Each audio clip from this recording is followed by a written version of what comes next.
I'm muted on the thing. Partial Breakaway Podcast with your hosts Nick and Junior and producer Vince, bringing you elite fantasy hockey information to help you win your fantasy leagues and win at life.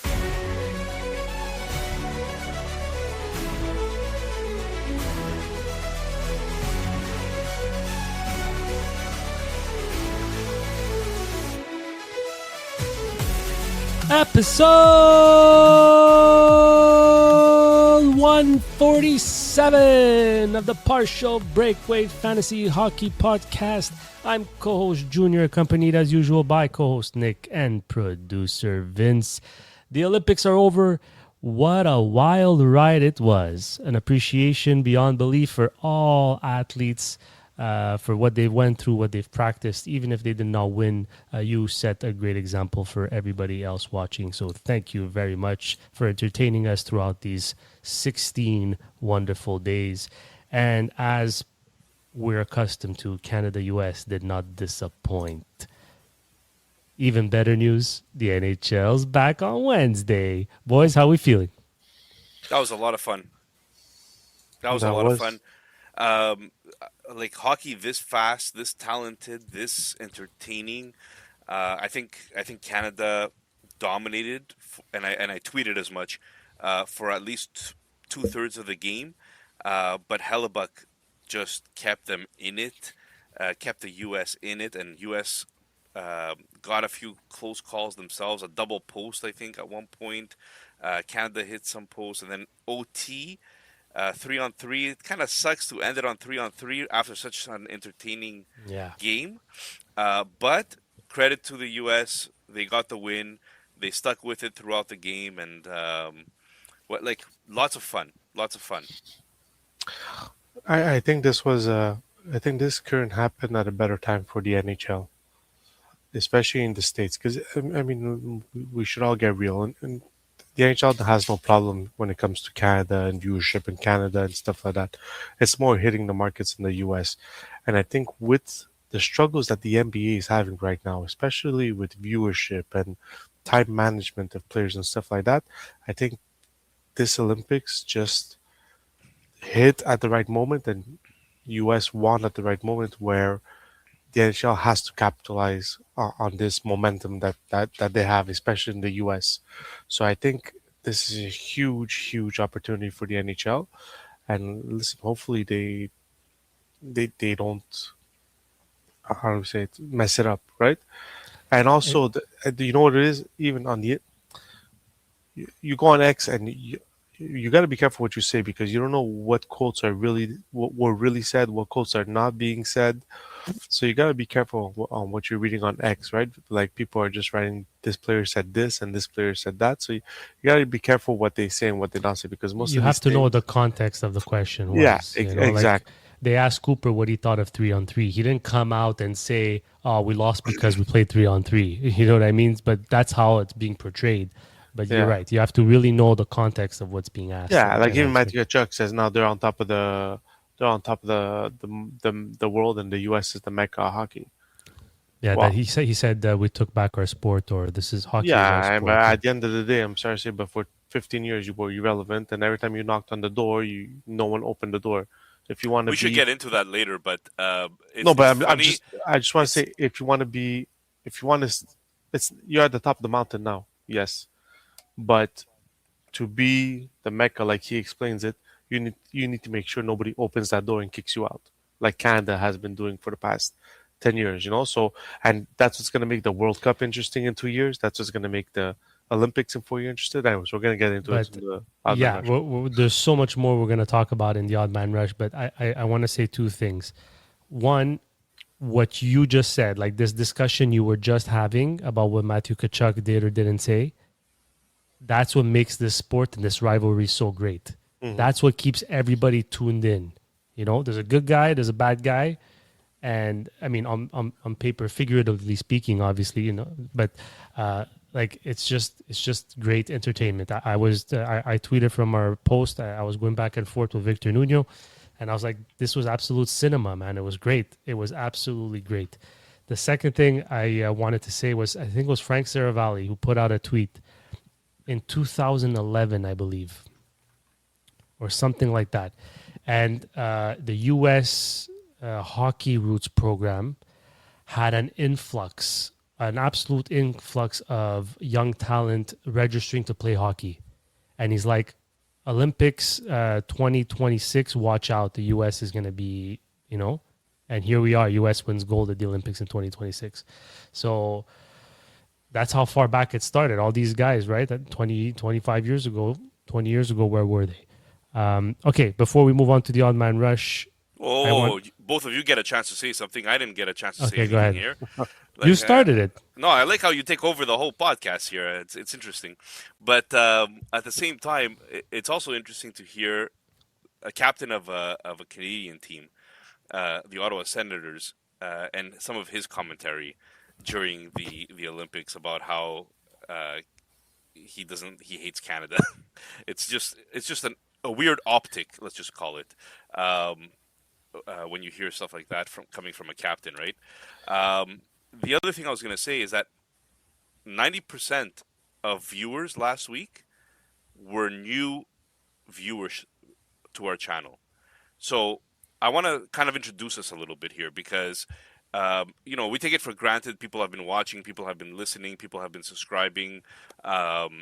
Hit that like and subscribe button. But for those of you that are new, that haven't followed us before, we are generally a fantasy hockey podcast that focuses on keeper leagues or dynasty leagues, more dynasty than anything, and salary cap leagues, because we felt that in the market there wasn't a lot of people that were talking about salaries, not a lot of people talking about dynasty leagues and projecting to the future. So these are the type of management conversations that we'll have. This is the type of fantasy that we are into, and that's what our podcast is all about. And we also have a lot of fun with it. So I hope you guys stick around for the ride and hit that like and subscribe button. Over 66% of people do not follow us that actually watch our clips and shows. Speaking of like and subscribe, update, we are currently at 199 subscribers. So if you are listening and you are not subscribed, please be number 200. I'm cleaning the outdoor rink, Nick. I'm cleaning the outdoor rink. Yes, for those of you that don't know, these gentlemen volunteered me to do a little free skating, let's just say. Rated R. Skating in the backyard. So we'll see about that. And if you can't like and subscribe on YouTube, you can always follow us on our socials, X, TikTok, Instagram at Partial Break Pod. Anything else before we get the show on the road, boys? No, let's go.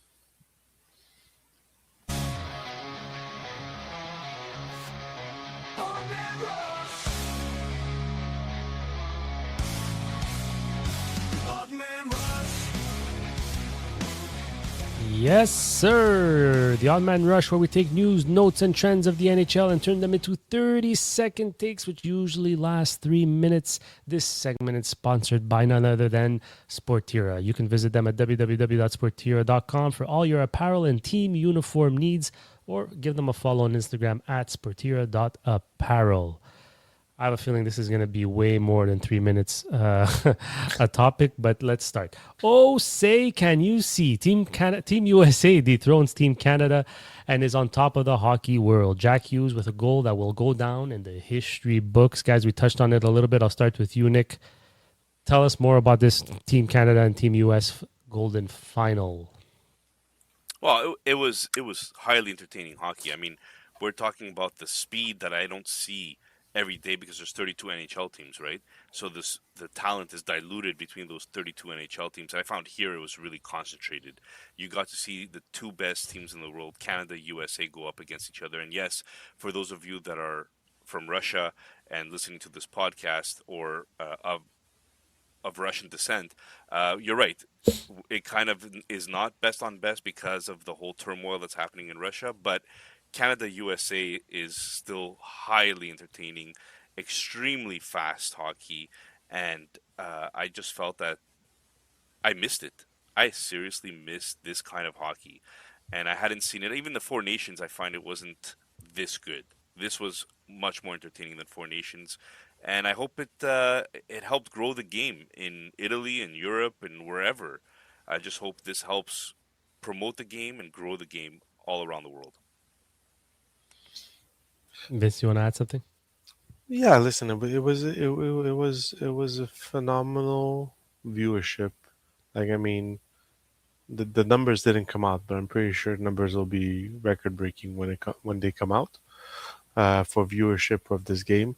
And it was at 8 a.m. in the morning. I mean, in Ontario, they bypassed the law so that you could serve booze as of 8 a.m. for that one day. So it was an entertaining game. I mean, it was one bounce away in Canada, could have been in the U.S. place, and so it was entertaining. And like Nick said, when you put the best players in the world together on one ice rink, it doesn't get better than that. And on top of that, all that debate about who should have been and shouldn't have been, Bill Guerin took so much heat, and at the end of the day, he's going home with the gold medal. But You know, both teams, even Team Canada, like you can't debate Team Canada's roster. They made it to the finals and they were literally one tip away from scoring. So I mean, whoever's making debates about roster right now did not watch the Olympics properly. but you know what I will say about Team Canada is going into it when we were discussing the teams, I didn't know that overtime was 3-on-3. Had I known, I would have brought Bedard as a 13th or 14th forward, as that extra skill or talent that you could use in open space, Uh, perhaps when needed. Now Just saying, because it's hindsight is 2020. I get yeah, it, exactly. It's easy to but say because three how on many three, times? you rather that than a Bennett, don't you? Yes, but how Right? many times? But 3 on 3, how much time did Bennett get on 3 on 3? I mean, every game 3 on 3, Yeah, Nick but lasted what, 5 6 minutes? The Yeah. games. So I mean, so you have McKinnon, McDavid. If they don't finish it, then you're hoping Celebrini and Marner finish it, and if not, like I think the whole Bedard thing. I was one guy who said bring Bedard and stuff like that, but at the end of the day, I'm not debating rosters with these two teams because they both made it to the finals, and I mean, U.S. won, and Canada was literally like an Well, open net did you see away. McAvoy saved the day? He jumped behind Hellebuyck. Hellebuyck was out of the play completely, Yeah, and Hellbuck's and paddle on save. the line, McAvoy saves it with his head. Like, Yeah, come on, McKinnon so open net close. miss. Come on, I would Yeah, I will not McKinnon's accept. openness. Yeah, I will not accept debates on roster movements that with these two paddle save teams. by Hellebuyck might go Oh my down as God. Yeah, one of the best saves in the Olympic history. By the way, I that mean, the was guy never does it in ridiculous. the playoffs, but he woke up for the finals here. Well, you know what? Let's go straight to Connor Hellebuyck. He finally wins a big one. He was the difference maker, obviously, in this final. Canada took over 2 of the 3 periods, and Hellebuyck stood on his head and did everything he had to do to earn his team that gold medal. Vince, I'll launch it to you. Um, does this bode well for his NHL play? I know this year he wasn't quite the best, but I think um, he reminded us all that he's still number one goalie in the world right now. listen, anybody who ever questioned Hellbuck not being a number one goal, the number one goalie in the NHL, is someone who has a very short memory. I mean, this guy won the Vezina 2 years in a row, like dominated with a team that wasn't supposed to be so dominant. It's because of him Winnipeg were finished where they were up in the standings, made it to the playoffs. So anybody who ever questioned Hellebuck was just someone who has a short term memory to me because every great goalie goes through a slump in their careers. It just happens. The only problem with Hellebuck right now is it seems that he's on a team that's on the down instead of on the up. So now the question is Winnipeg ready to sacrifice the future to make a run in the next 3 4 years for Hellebuck and Shifley and all the guys they signed? And the thing is, you're in a Canadian market, a small Canadian market. It's very hard. So that's what it's going to be. But to question Hellebuck's legacy, I think is just wrong. Mick, you traded him away this year. Anything you want to add? No, I mean, I don't think anybody's questioning his legacy. I think everybody's questioning the fact that he doesn't win big games or in the Yeah. playoffs. That's who he is. In the regular season, you don't care about that, right? In fantasy hockey, if you're not doing a playoff pool, you don't care about that. But yeah, so obviously every goalie will go through a down period, and the great ones bounce back faster than others. To that point, Vince is absolutely right. Um, do I think that he is going to save Winnipeg's season? I still don't believe he will. No, no. Um, I think in that sense, maybe the ship has sailed for this year for Winnipeg. But Hellebuyck's still a stronghold for the next couple of years in fantasy, that's for sure. Don't you feel it's a bit like Carey Price here, where they're never gonna get to that ultimate holy grail of the Stanley Cup, but they got that gold medal Olympics behind on their backs at least. Starting to Maybe. look awfully similar. Yeah. That's interesting. So I want to move on to another American player. This guy scored a goal that the rest of America will never, ever, ever forget. And this is the best he's looked in a long time. And I think that bodes super well for the New Jersey Devils. I want to know, guys, first of all, he was hurt early on in the season. Came back, didn't quite look himself. Then has a freak accident at a supper, cuts his hand, misses more time. Shortly comes back shortly before the Olympics, tweaks something, misses a few games. This guy could have easily just given up on the season mentally and been like, it's just not for me this year, given everything he's been through. And here he is scoring one of the biggest goals in American history. Guys, Nick, Jack Hughes.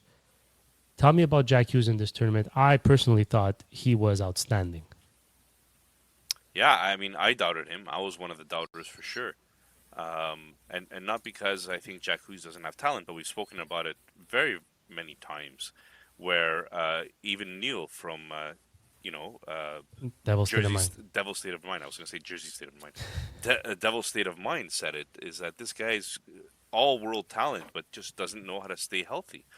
And in that sense, you kind of felt that maybe, just maybe, there was something to be scared of. But if he's healthy, he's playing, and he's playing great. So I can't take that away from him at all. Do you think he was playing well or had a good tournament because he wasn't the main focus on the opposition team? Because he had an Auston Matthews in front of him, he had an Eichel in front of him, so he wasn't that number one guy that teams plan against. I think he's got the talent of the world. Like in my opinion, like the brothers that the Americans should be celebrating are not the Kachucks, because I feel the Kachucks were irrelevant in the important rounds of the U.S. in the Olympics. I think the brothers they should be celebrating are the Hughes brothers with Yeah. Quinn and Jack, because they came up huge in the most important time for the Americans. So and that's where I feel we've always said it. Jack always had the talent. He was a number one overall pick. I mean, you're not number one overall pick just because they pick your name out of a hat. The problem with Jack is, can he stay healthy? Is the That's how it reason? works. Yeah, imagine. Is the reason you're staying not healthy because you're playing against the tougher opponents on their team because you're that number one guy in New Jersey.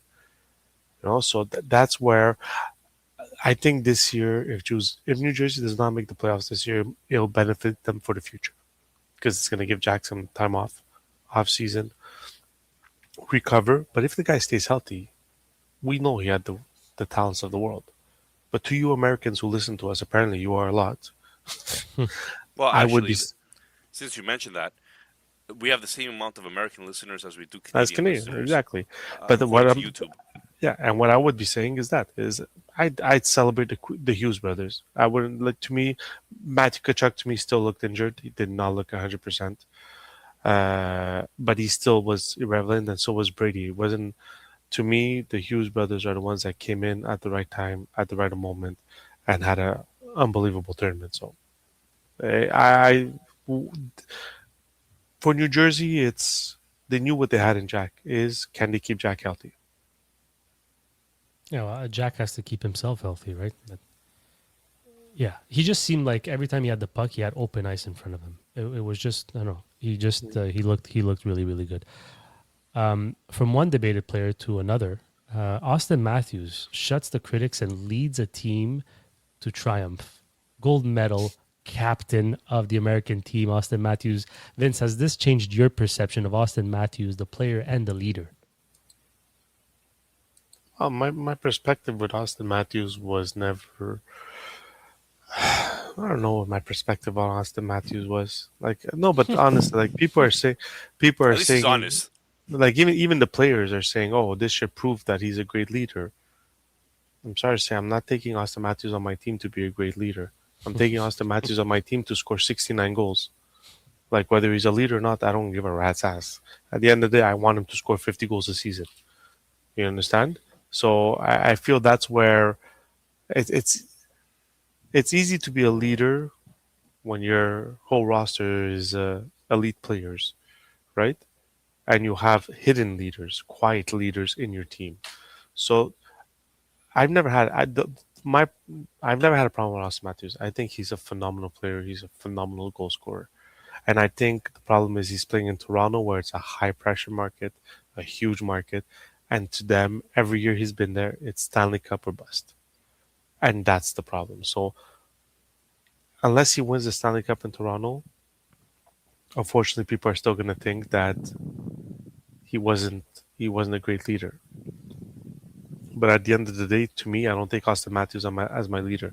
I take Auston Matthews to score me 50 to 55 to 60 goals a year. That's the way I see it. Nick, did your perception change at all? No, I think Austin had a like we were critical of him early during the Olympics, and I think he just did his thing. He started getting points slowly, and he really came along as the tournament matured. So there was times I thought he was invisible during the Canada game in the finals. Like I didn't even remember seeing his name. But there was other times where, you know what, he was who he said he'd be. He is who we thought he'd be. So no, I think Austin was fine. A lot of my Canadian friends from Toronto were stating that they're a little bit bitter with Austin right now for that win. But hey, it is what it is. He did right by his team, and if he could win the gold, maybe he could win a Stanley Cup for them. So we'll see. From a two-way perspective, he was pretty damn good. Might not have put up a lot of points, but he did an excellent job in the defensive zone. He really stood out, actually. But when he scored 69 goals, he was good in both ends of the ice too. It's No, not he's something always that. been. He's always Yeah, been it's a exactly. It's two-way not something player. that That's he one of hasn't the had. biggest improvements he's made in his career. Him and Eichel have always been unbelievable two-way players. So for someone to say, "Oh, because he's a leader now, he's a two-way player," I think it's just ridiculous. He's always been as he grew. I don't think He's anybody been says that. no, but I'm saying I think people in Toronto, especially that watch him every game in and game out, yeah, they've been he's praising his two-way praising, play of for a very long course. time. But that's why. But so yeah, You know what I've learned also is how many times these players are going out of their way to protect a player in a Canadian market or an American in a Canadian market, and they mention Toronto every single time. Quinn Hughes mentioned the city Toronto. I forget Brad who Marchand else. does it as a Brad troll Marchand job more does than it all the time. Like it's like I don't know. he's the ultimate troll. Okay, well, speaking of a leader, moving on to Canada, their leader, basically the guy who was supposed to hand over the torch, Sidney Crosby, unfortunately got injured and could not participate in the semifinal and final of these Olympic Games in what could and probably will be his last Olympic Games. So that was very unfortunate for the world to see. But how much of an impact did that actually have on Team Canada? And do you think it would have made a difference whatsoever if he was in the lineup? I think I'm at Vince. Nick? If my grandmother had, she'd be two my grandfather. wheels. She would. You know, like to me, these are all hypotheticals. They're all hyperbole. Like, who cares? Yeah. Like he wasn't in it, and that's the end of that. Tanya, we could hear you sneezing. But Happy birthday, by the way, to my wife. happy birthday, birthday, Tanya! Happy birthday! It is her birthday today. She's Happy birthday to you. Happy birthday to you. I don't know if she would want Marilyn Monroe singing her happy birthday, but it is what it is. 37 and looks like she's 21. Wow. She's in front of Vince you, is isn't pulling them. He's pulling out all the tricks tonight. He's trying everything. She's sitting across the table from me. We could hear her tell her. Yeah. So I mean, look, would it have made a difference? Sure, could have. But I don't think it's not a conversation that really makes anybody feel better. This is what I'm going to say about Crosby and why I put him on the top, like up there with the best Canadian ever to do it with the Gretzky's and the Mew. And again, I'm gonna compare this to the Kachucks. I'm nothing against the Kachucks. I just feel the Kachucks. No, I don't know. You Doesn't just seem sound to like be it, going man. after them. I just feel the Kachucks are trying to be a bit like the Kelseys of the NFL right now. And I feel, and it's good for the NHL because the NHL needs that outreach that they have, especially in the States. But the one thing where you see leadership and immaturity, and it's this. I'll do these two comparisons. Matthew Tkachuk in the Four Nations was injured, knew he could not play. He still decided to dress and take someone else's spot on that bench, and he played one shift. Sidney Crosby, at 38, knowing it's his last Olympics, could have dressed, could have taken one shift for Canada and sat on that bench. But instead, he decided to take a seat back for his country and his team by not dressing because he knew he couldn't go. And that's what makes Sidney Crosby the person he is today. And a legend of hockey right now. And a legend to be. I'll make a comparison of Sidney Crosby as well. And that comparison will be to McKinnon. Did you guys see the picture of McKinnon throwing up in his bottle on the bench during a game because of all the nerves, I guess, or whatever, and then just going out next shift and just killing it again? I don't think he was fully healthy, Sarnik. I don't think he was fully healthy this tournament. Maybe not, but I mean, the dedication that Sidney Crosby has to, at this age, still be a relevant factor in a team comprised of all these superstar players, it just goes to show that his dedication, his focus, his intent is so strong, and that's what makes him relevant still at this age in the NHL. And McKinnon, I just find, is right there with him. Like, this guy is a beast, and we were joking about it on our chats. This guy is a beast. He is so focused, whether it's the diet, whether it's the working out, whether it's the whatever, so focused. Like, this is the kind of leadership I want on my hockey team. There's another question Junior's going to ask that, though. We have a good comparison. I have a good comparison. It's so, like, we spoke of Auston Matthews, as a leader and as a player and so on, but it's rare to find a player that's a legend in both as a legend both on and off the ice, as a leader and with his skill. And Sidney Crosby is the epitome of that, 100%. Yeah. Now, on to a player that, this was supposed to be the passing of the torch, and he had his chance to mark his name in history.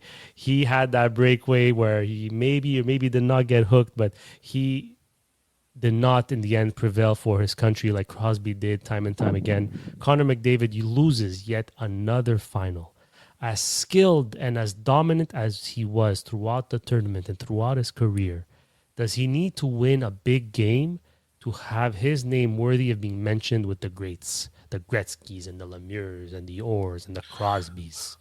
Whoever made this question is stupid, and this is why.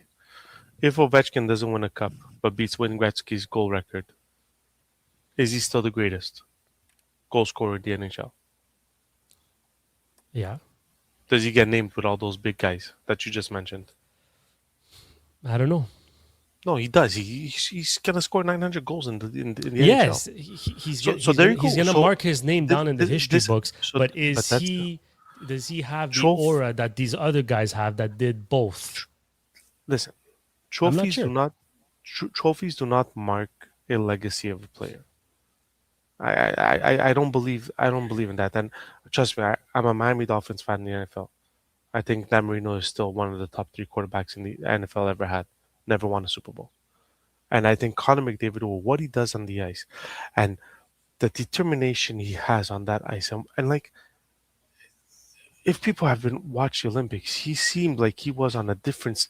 Like when he had the puck, you would have thought that you were fast forwarding the game because of how quick he was with the puck on the stick. So no, he's gonna get his opportunity.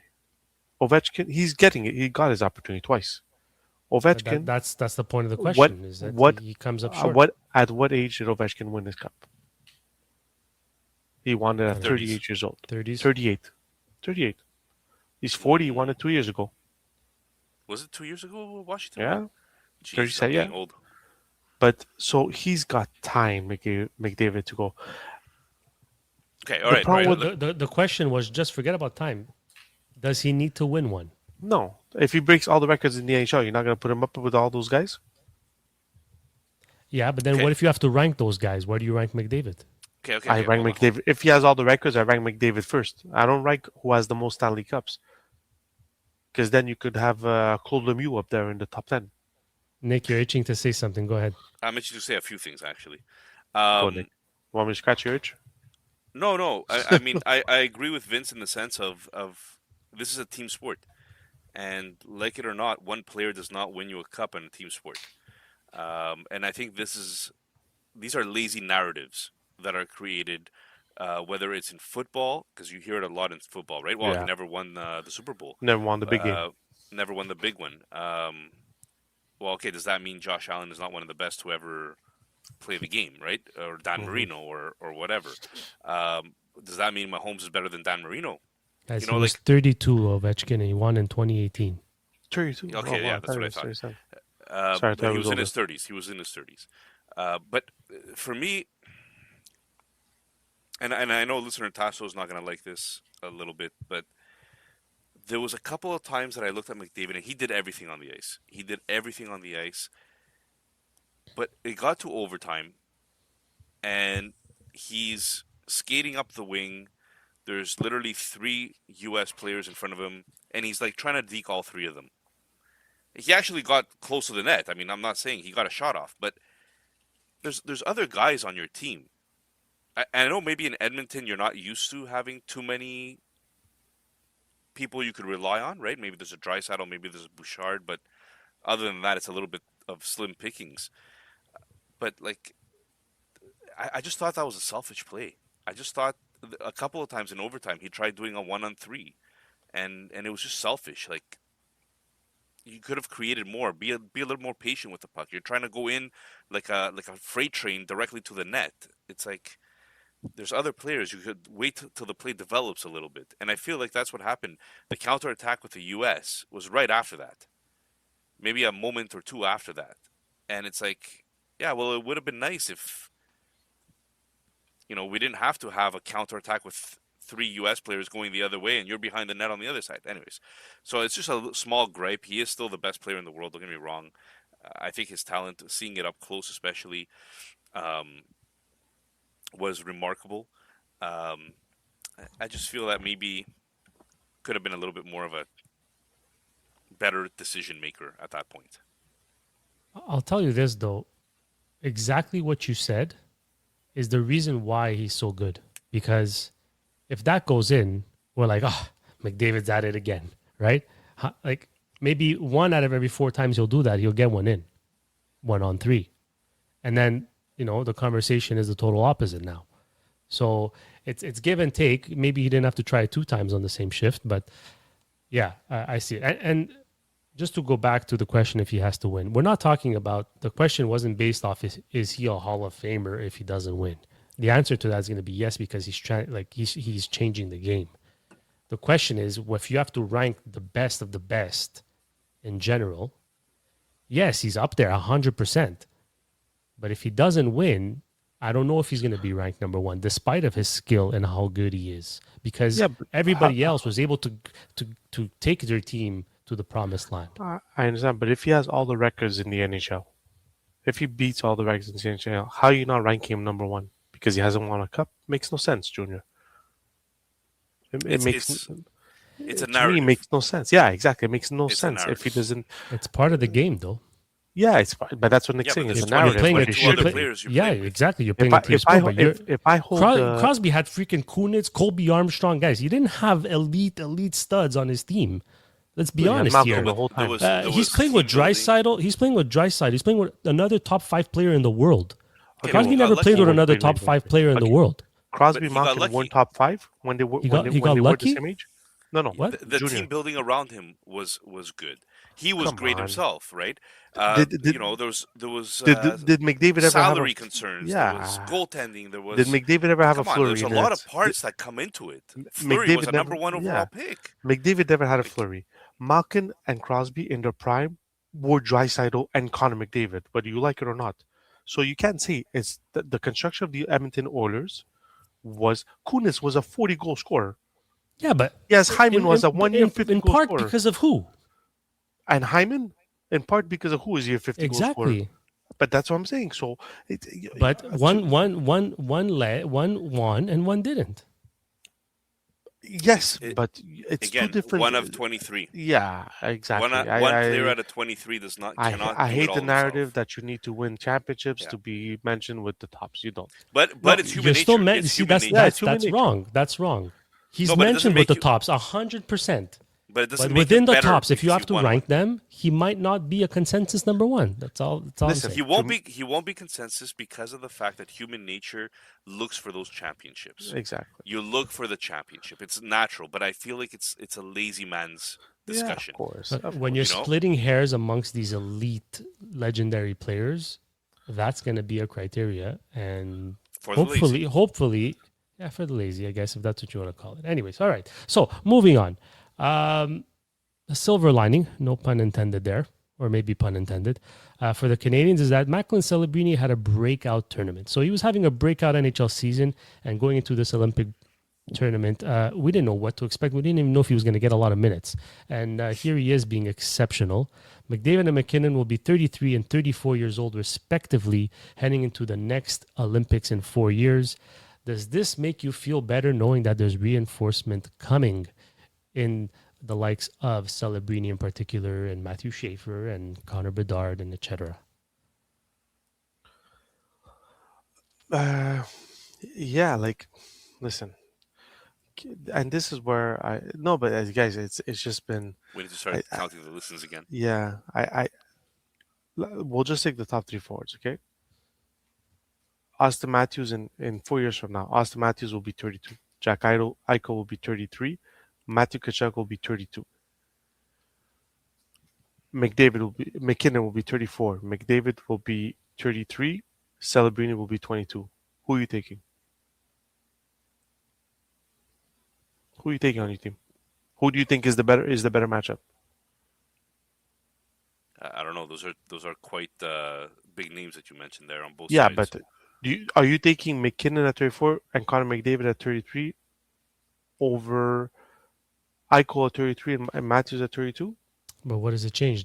They were younger, more in They their were prime, and they They're still lost. better. Yeah, They're we still better, lost and then this year. No, but You still Still lost, and they this were in year. their prime. Who cares? Who cares what it is? Yeah, but it doesn't matter. You're talking about when they get. You just mentioned McKinnon, his body, the way he takes care of his body. When he's 34, how old is his body going to be? Yeah, no, 20. I get your point. He's still So going that, to be. but that's my He's still point. going to be It's- prime, but No, but McKinnon is going to be, and McDavid are going to be in the better shape. The way they take care of the bodies of Auston Matthews, Eichel, and Matthew Tkachuk and Brady Tkachuk are breaking their bodies apart by the time they're that age. But I So think Team you Canada is- misinterpreted the question, because it was more about Celebrini and this young crop of influx of players that's going to join the Olympic team eventually. Yeah, but Yeah, the, More so the than I US, about think- I McDavid or think that- the McKinnon. US also has influx of young players joining the I know, party. but So Canada lost. So what I'm saying is, do you think that Canada should feel better knowing that there's a guy like Celebrini that, you know what, is Let as me- good as we expected? And let me guarantee you something. I'll Ooh. guarantee you Bedard is in the next Olympic team. Right? Nick, that's, So you're going to that's have for sure. Celebrini. You're going to have Bedard. I think Suzuki's still going to be in his late 20s. Matthew White Schaefer. Johnson. 29. Wyatt Johnson, Wyatt Johnson. Schaefer, like, there's- Bouchard. Like, I mean, there's a lot of talent young, in the pipeline. fun. There's There's a lot of yeah. young, fun players coming up. This It's gonna be and it's gonna be good hockey for a while. yeah, Actually, like I'm exactly. excited. But and this is what the beauty about the having, if they can have the World Cup and then the Olympics, so every 2 years we have a competition like this, it'd be phenomenal. And also what people were saying is a lot of things were saying like, oh, the US with their young players are ahead of schedule because of the World Juniors and all that. Like, we need to pump the brakes on the US and their World Juniors, because this World Juniors, no, but we do, because like Someone's all sour. Like it's sour, not, you sound like a sourpuss. I'm You not sound like a sour, sour. just Literally half our I'm viewers are U.S. guys. I'm sorry for that's this. fine. This That's guy fine. is just no, Nick, I'm bashing not saying that. the Kachuk brothers. He's bashing All I'm the saying, U.S. all Olympic I'm saying team. is like He's saying in this, 4 years you guys are going to be old and broken, like but we will whoa. be good. You I do you don't think the apologize, Kachucks, guys. you don't think the Kachucks are gonna be broken? Come on. But Let's what I'm end this saying is conversation. this We got this PBLL soon. no. This is what I'm saying. I'm saying is that in this year's World Juniors, Canada did not have Celebrini, Sam Dickinson, and Schaefer. Like, if those So three guys are every year the top drafted players tend Canadian, not to go to the World Juniors, and it well, just happened that the last recent years, you're right, exactly. it's Canadians, right? Like But that's what Bedard and Celebrini, and I'm Schaefer trying to and think about Schaefer, Sam Dickinson. Schaefer, Dickinson, I mean, it's Dickinson less Dickinson, but even him, right? Like they just didn't join Team listen. Canada in the I'm World Juniors because they had obligations to the NHL team, exactly, and the NHL team did not release them. but for So anybody who thinks that there's a gap between the U.S. and Canada, that gap was eliminated 10 years ago. The U.S. caught up to Canada, whether we like it or not. The U.S. had caught up. I find They other countries are catching up. Like, yes, did you see exactly. Slovakia? Yeah, The we'll get problem to with them. Slovakia, yeah, but so the U.S. has put money into their program, into their hockey program, that made it that the sport is growing. So anybody that says there's a gap, there's no more gap between U.S. and Canada. They're right there head and head. At the end of the day, I still think Canada has the most talented, better talented players. But I'm just saying this whole thing of, it's because I'm just reading, oh, U.S. is on top of the mountain and You it's got to their get off social sport. media, bud. Oh my God, I You know can't. what? I Until can't. I 4 did years not- from now, they're defending champs. So let them say what they want. They're I went entitled. onto social media in order to praise the U.S. for their gold medal win, Yeah. praise Hellebuyck for a great performance, Mm. incredible performance today. Felt sorry for the Canadians who did outplay the U.S. the majority of the game. And then I turned off social media for the rest of the day because I knew the rest of social media what it was going to be, and I feel like you fell into that No, web. it just that bitterness web. you just go on social media and then you're like, you see all these quotes and all these homers that are, and it's like, Guys, they've been waiting for this moment for the Yeah. last 20 They're years. gonna rub it in guys. your face. Man. Vince, They're gonna rub enjoy in your it, face. and they 100%. should, man. Don't They let should. it affect you. I'm not. should. I'm not Affect saying. you. I'm not saying. No. I'm never affect me, Nick. There's life's too complicated for that to affect me. Trust me. It's just to the point where I feel the Canadian Hockey Association is getting bashed when they're still producing the best young players out there. You They should understand? hire you. Like, so Just be their that's all I'm saying. spokesperson. Yeah, exactly. Come I'm get there. producer Vince, guys. You know, Come there get was- producer As Vince. long as you pay me more than this podcast. There was a lot of talk, and I Doesn't was take one much. of. There was a lot of talk, and I was one of them that said this might be the best Team Canada team ever. But I think one thing's for sure is that might have been the best Team USA roster we've ever seen, because that was one hell of a complete roster. Like my biggest fear was Binnington. Guys, Binnington was not bad. No, he wasn't. bad. And don't get me wrong, like the whole U.S. with the Gujo jersey with the kids on his kids That on was the beautiful, ice man. That was for that the was an picture. awesome I mean, moment. Awesome come moment. on, like we all know that Johnny Gujo was going to be on that team if he was still here. So I mean, that's the beautiful part about this sport, right? They all came together for one occasion, for one person, and the family was there too. So it was a beautiful thing for them, for the U.S. So I mean, like I said, it doesn't get better than the Olympics, and the NHL players should have been in the Olympics a long, long time ago, and unfortunately, it couldn't. But hopefully, they can stick it for now. France 2030. is the next France 2030. one. Before we We're, end book, the we're booking our report. Our what is it? Our journalist packs. Our media our pass, media passes. Media passes. Our French media pass, because you know what? We're the speak only French. ones that speak French anyways. Hey, So. Buffalo Bonjour, Sabres comment ça va? PR, check your inbox. We're awaiting a reply on our media pass for the draft, please. Thank you. Yeah, there you go. Okay, moving on from Canada and US to the bronze medal game between Finland and Slovakia. Big win by the Finns, 6-1. Disappointment or accomplishment for both Finland or Slovakia? Now, Finland is a Yes, a we team are, that yeah. expected to do better or wanted to do better, complained that we got away with certain things in the semifinal. Slovakia is a team that just strives for a medal. But at the end of the day, Juraj Slafkovsky said this: I think being fourth and being last is the same thing. We don't get a medal, so it sucks. So my question to you guys is, accomplishment or disappointment for both Slovakia and Finland here? If you ain't first, you're last. Yes, we had that thing. Yeah, no. So Gene, if you ain't first, you're last.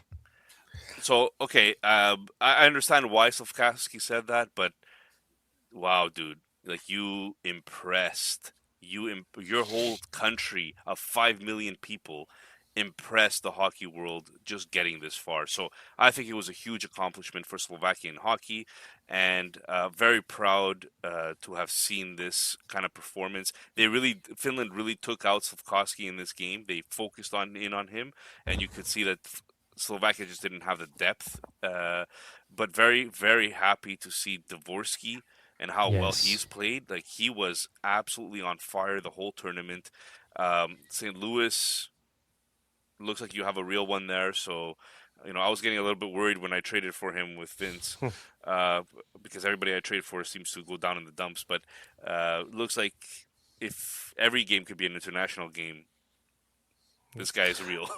Yeah, listen. I think Slovakia has come a long way from when Halak was in nets, and after his last game, he was afraid that his country would have been not Erased from relevant. hockey. Yeah, not relevant in the international hockey scene, which isn't the case.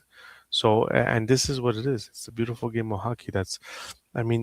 We don't talk enough about the Europeans and the leagues that are in Europe, the Swiss league. We talk a lot about the KHL, but we don't talk about the Swiss league, the Swedish league, the Finnish league, where young players play there because they play against men. And we have to remember with Finland, they're missing their best player in Barkov. Like, Barkov could have made a huge difference in that team. So, it's okay, but make a bit more noise. It's your birthday. Like we're on air or something. So I Birthday to you. and especially the thing that impressed me with Finland is after that Sweden lost, we thought Finland was out. And they came and they won the bronze medal. So good for them. And the one team that worries me, and maybe it was all about coaching, is Sweden, because I thought they were a bit disappointing in the Olympics. Finland went from reports that they wanted to bring Paul Maurice to coach the team to being a goal away from the gold medal game. Mm-hmm. It's wild turn of events. Okay, so speaking of Slafkovsky and the Slovaks, Slafkovsky made the Olympic All-Star team. Slafkovsky, Celebrini, McDavid, Makar, Quinn Hughes, and Hellebuyck, of course. Any honorable mentions, guys, for you, or is that pretty accurate? No, that's fine for me. Yeah, same Vince? here. Same here. All right. Okay. So the Olympics did have a few casualties. We mentioned Crosby. Josh Morrissey is one. McKinnon seems to be one. We'll see what happens when he gets back to Colorado. Kevin Fiala, obviously, unfortunately, taken off with a stretcher. Hedman did not play. Got hurt in warm-ups in his last game. So we stay tuned to hear what Tampa Bay PR has to say about that. And Rantanen also did not play in the bronze medal game. This seems to be a medium-term injury, so pay attention to what's going on there. Guys, any of these names gonna cause a big problem? Like, are you worried at all about any of these names, or? I think you better pay attention to that in PBLL. Yeah. I think we need to pay attention to a lot of players in PBL this week. Like, I feel there's a lot of players McKinnon's, Makar's that might not play one of the 3 games that are played. So it'll be interesting. I'm glad you mentioned that because Bedard, not Bedard, what's his name? Bednar? Bednar, yeah, he said. Bednar actually said that he might let them rest the first game. I think the biggest loss is Fiala, obviously, for LA, but I think it's a loss and a win at the same time because it gives them cap flexibility now to go out and go get a big player if they need to improve the team to make a playoff run. If he's out for the whole year and can't play in the playoffs, broken leg, no? Oh yeah, Fiala, fractured, yeah, you're right. Fractured leg. There's no way. Yeah, there's no way he's coming back. All right, the Olympics are over. The NHL is back. We just spoke about some casualties, but here's a list of players who should and are expected to be back back in the lineups when play resumes on Wednesday. The notable players are Josh Norris, Gabe Landeskog, Alex Newhook, Elias Lindholm, Leo Carlson, Marco Rossi, Logan Cooley, Igor Shesterkin, Brock Besser, Adam Fox, Anthony Cirelli, Braden Point, Dylan Holloway, Robert Thomas, amongst many others. Guys, that's a whole list of names that I think everybody's going to be happy to see back on the ice, right? I will. Yeah, some fantasy owners I think are going to be happy. In LPHL, I'm dying without Fox, without Robert Thomas. Is he coming back? Did you mention him, Junior? Yeah, I did. Yeah, so Robert Thomas, like, I need these guys back now. Yesterday, I needed them back. I need them back. Okay, before we move on to a few, the last 3 topics. The secret is out. With millions of younger-looking customers across the country, Plexiderm is one of the most highly sought-after products on the market. It visibly shrinks under-eye bags and smooths out crow's feet in minutes, and the effects last up to 10 hours. Influencers love it, magazines feature it, and people just can't get enough of it. As a matter of fact, Elle Magazine gave it an Editor's Choice Award as Best Instant Wrinkle Filler for 2025. In as little as 10 minutes, Plexiderm reduces the appearance of fine lines, wrinkles, and those dreaded under-eye bags. So yes, you can look years younger in minutes, and the effects last for hours. No surgery, no gimmicks, just results. The best news, you can try Plexiderm for only $14.95. Plus, get free shipping. Don't wait. Order Plexiderm today. Visit plexiderm.com/special. That's plexiderm.com/special. Paid for by Sheer Science. Let's do a little quick break for... There's 3 more topics? Yeah, 3 more topics, but they'll be fast. But let's word from our sponsor. DraftKings Sport... go ahead. DraftKings Sportsbook, an official sporting betting partner of the NHL, is built for the fastest game on ice. With player props and live betting, every shift, every shot, every save gives you options to get in on the game with DraftKings Sportsbook. Wednesday, the NHL is back in action with 8 games on the schedule. Have a look and see who you want to take your chances on. New customers bet just $5, and if your bet wins, you get $300 in bonus bets instantly. Download the DraftKings Sportsbook app and use code THPN. That's code THPN to turn $5 into $300 in bonus bets if your bet wins. In partnership with DraftKings, the crown is yours. Gambling problem? Call 1-800-GAMBLER. New York, call 877-8-HOPE-NY or text HOPE-NY. Connecticut, call 888-789-777 or visit ccpg.org. On behalf of Boot Hill Casino in Kansas, wager tax pass-through may apply in Illinois. 21 plus in most states. Void in Ontario. Restrictions apply. Bet must win to receive bonus bets which expire in 7 days. Minimum odds required. For additional terms and responsible gambling resources, see dkng.co/audio. Limited time offer. Copyright 2026. NHL. All rights reserved. All right, guys, very quickly, the last 3 topics. We had some record-breaking moments in the juniors or in the NCAA. I will start with Gavin McKenna. 8 points in a game over the weekend. We still doubting him as number 1 overall? Nick? I don't know. It's going to be close. It's going to be close. You know what? With the legal trouble behind him, it looks... all of a sudden, I feel like he's starting to become first, at least in fantasy. he should be the number one guy going in fantasy. And there was debate a few times, like in a few of the years that have just passed, there was a little bit of debate on who should be going first or who shouldn't be going first, right? We spoke about the Schaefer one. We spoke about the Demidov and Celebrini. Celebrini one. But I think this year, for fantasy at least, it should be McKenna. Another player who broke some record. Actually, he broke Brant Clark's Barry Colt's record for the most points by a defenseman in franchise history.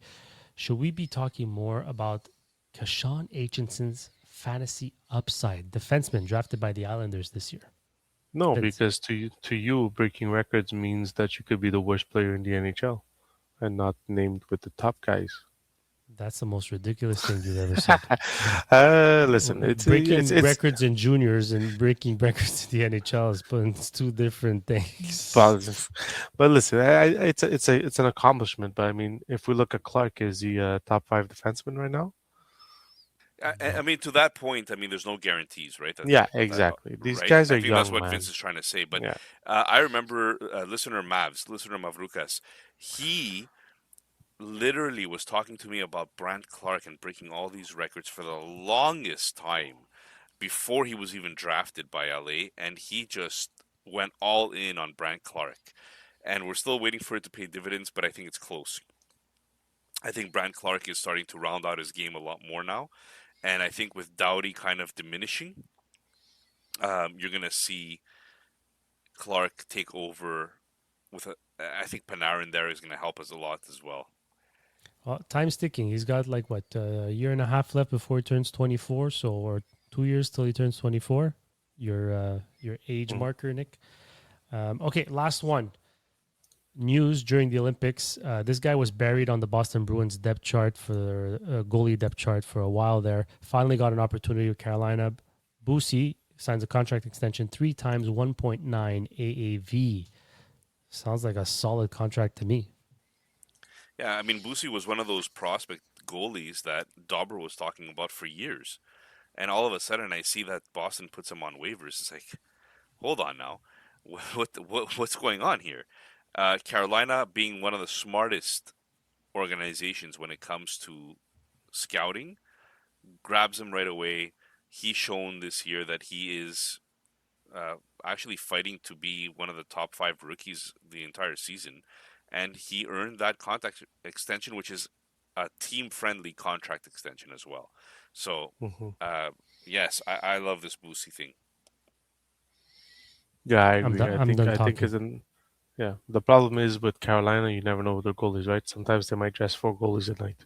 So, we don't know. Well, it looks like it's going to be Boosie and Kochetkov in the near future. Isn't Anderson... Doesn't Anderson have an I think this is last year, Anderson. Yeah? Okay. I can check that while Nick plays. Well, I feel like they're doing the Anderson thing is a 1 year all the time, right? Yeah. All right, guys, that ends our Odd Man Rush segment, and we will be heading into the next part, which is confirmed that he's a UFA at the end of the year, Frederick Anderson.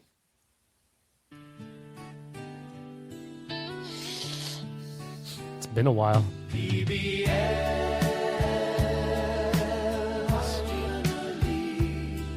That Nick affectionately calls Pebble, but no one else likes it. Partial breakaway listener.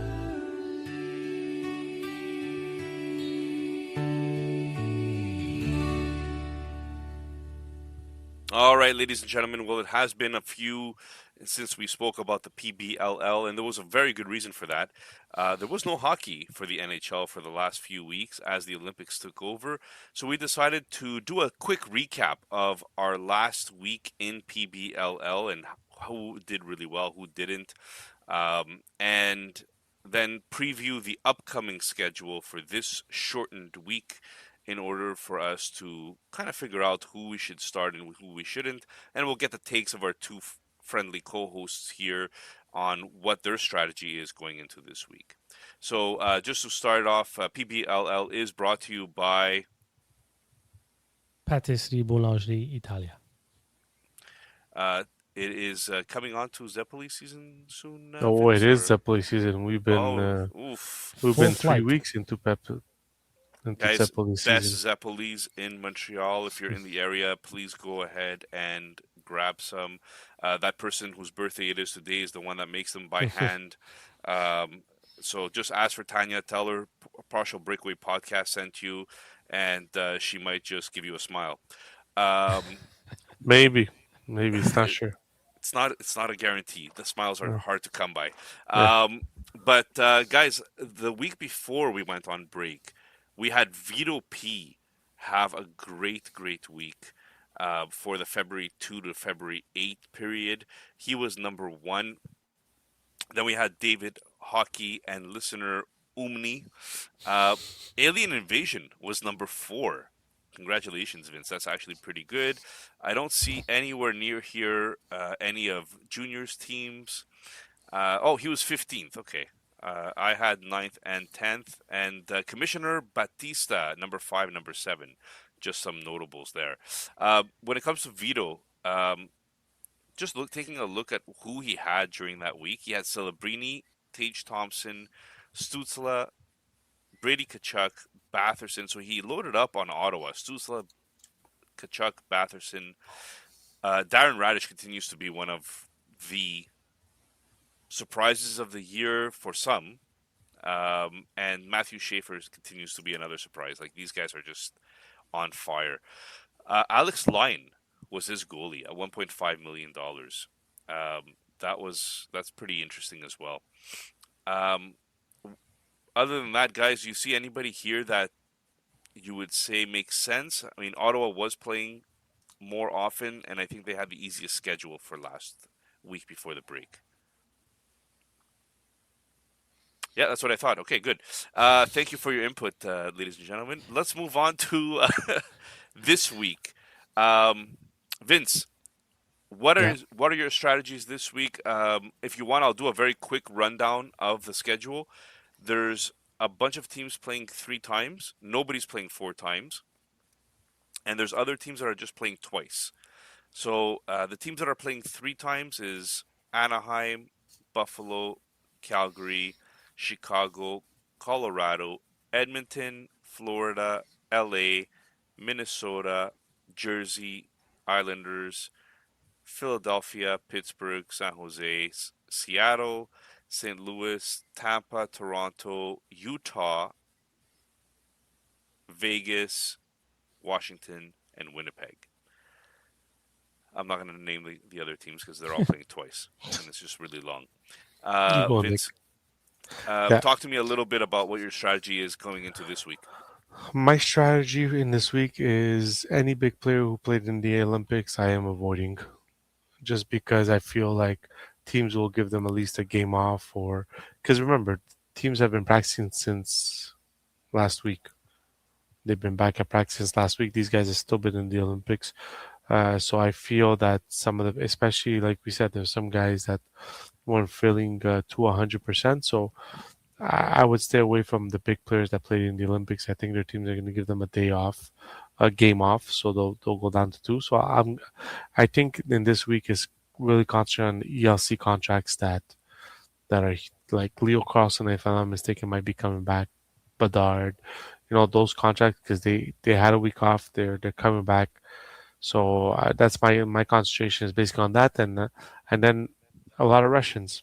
I'm not gonna lie, put in a lot of Russians on my team because they didn't play in the Olympics. So that's where I stacked my chips with. Junior? Yeah, I did a bit of the same. Tried to avoid the big guys. I avoid Colorado. McKinnon and Makar played a lot of games. The coaches already said that they might not play the first game. I like Utah. They played 3 games. Logan Cooley, Dylan Genter, these young guys. Vejmelka too. Those are the guys I'm looking at. I like Kaprasov, even though Boldy and Quinn Hughes might not be there. He doesn't need anybody to get points. They played 3 games, so I like Kaprasov. Is Cooley and back? He's playing with he's been practicing with a regular jersey, so he's expected to be back. Which is why I paired him with Gunter in one of my teams. Yeah, that's pretty much the strategy. I have Alex Tuck for Buffalo, Lane Hudson, Radish, and on another team I have Joey Decord. Seattle plays 3 games. Yeah, and the reason also I like Utah, I wanted to mention, is because the first game they do play is Colorado's first game. So if Colorado is without McKinnon and Makar, it's a pretty big absence. So, yeah. What about you, Nick? Yeah, so I had something very similar. Basically, I went Russia. I went Team Russia. Kaprizov, Kucherov, these guys need to be in your lineups. Sorokins need to be in your lineups, or Vasilevskis need to be in your lineups. I went with Bedard, those who were scorned, I call it. Cutter Gauthier, Bedard, Darren Radish, Lane Hudson, maybe a Cole Caulfield, like guys who just did not make the team and feel scorned. I think those are the guys that I'm going to make my team Hades out of. Just a lot of hatred there, for Hades. And that pretty much does my strategy for this week, guys. Are you excited to have NHL hockey back? Oh, yeah. Do you feel we'll be a little disappointed with the first few games because it won't be at the level of the Olympics, like at the speed of the Olympics? I think there's going to be some rust. That's for sure. Guys, we're 10 days away from the trade deadline. Yeah, it's fast, man. March 6th is around the corner. We're February 22nd as we speak. So they're going to have no choice to shake that rust off right away. It's game time. There's a lot at stake here. So if you're going to come out flat-footed, you're going to get caught. There's that holy grail, my friend. The holy grail that's up for grabs. I'm curious to see McDavid's first game back. I wouldn't want to be a defenseman on the other team. Vince, you have one for us? Man, I was an American one, but I said no. Because I knew Nick was going to get mad at me. So here we go. We'll just pick one over here. We'll go with... Why are libraries so tall? Because they have so many stories. All right, I thought it would have been worse. I like it when you're better prepared. Yeah, definitely not prepared for that. All right, guys. Have a good one. Like, subscribe if you stayed this long.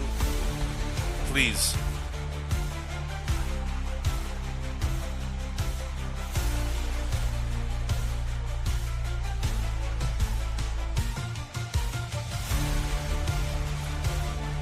Anytime. Only when I don't feel like it. If you like the show, please take a moment to rate, review, and subscribe. It really does help the show to grow. Thank you for listening.